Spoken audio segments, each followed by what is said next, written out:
Samantala, pinayagan naman ng Sandigan Bayan na ma-hospital arrest itong si dating DPWH Secretary Manny Bonoan matapos ngang mapagpaliban. Ito pong kanyang pagbasa ng sakdalo arraignment kanina.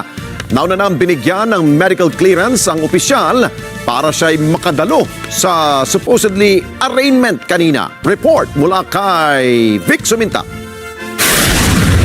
1:23 ngayong hapon nang ilabas sa Philippine National Police General Hospital dito sa Campo Crame si dating Department of Public Works and Highways o DPWH Secretary Manuel Bunuan para dalhin sa Sandigan Bayan kaugnay ng kasong plunder na kanyang kinakaharap.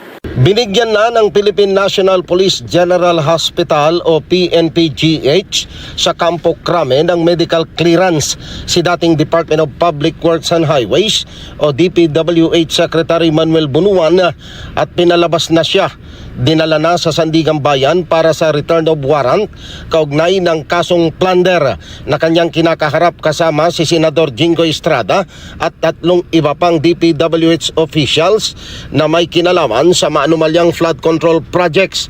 Sinabi ni Police Colonel Dr. Cleto Manungas, Direktor ng PNP General Hospital, na stable na sa 120/70 ang blood pressure ni dating Secretary Bunuan. Yung cause ng high ng blood pressure niya has many multifactors, right? Siyempre, first of all, yung stress.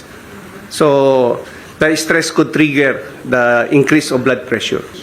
As of now, former secretary is stable. No symptoms and the BP is 120/70. Ayon kay Colonel Manungas, dinala na sa PNP PGH si Bunuan matapos tumaas sa 170/100 ang kanyang blood pressure habang sumasa ilalim kahapon sa booking process sa PNP Criminal Investigation and Detection Group o CIDG bilang standard operating procedure sa sino mang inaresto sa bisa ng warrant of arrest ng Sandigan Bayan. Inihayag ni Colonel Manungas na posibleng sanhi ng pagtaas ng presyon ng dugo ni Bunuan ay ang stress dulot ng kanyang sitwasyon na harap sa mabigat na kaso.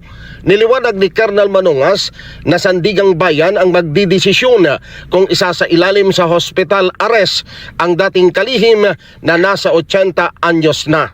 Samantala, pinayagan ng Sandigang Bayan na ibalik sa PNP General Hospital si Bunuan matapos i-postpone ng Anti-Graft Court ang kanyang arraignment sa Huwebes, June 4, 2026. Alas 4 ngayong hapon nang muling pumasok ang ambulansya kasama ang mga police escort sa PNP General Hospital sa Campo Crame.